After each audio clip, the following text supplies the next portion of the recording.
You ask Tiger to solve. This deals with linear equations with one unknown. The final result is x equals 14. Let's solve it step by step. Group all x terms on the left side of the equation.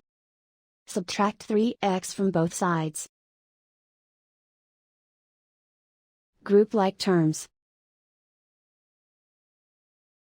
Simplify the arithmetic. Group like terms.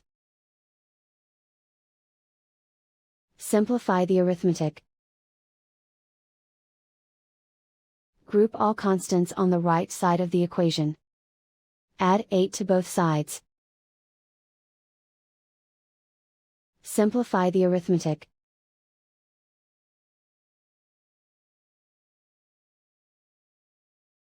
Isolate the x.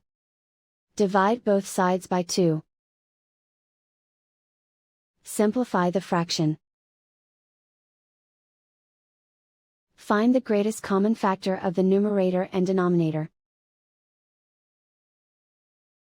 Factor out and cancel the greatest common factor.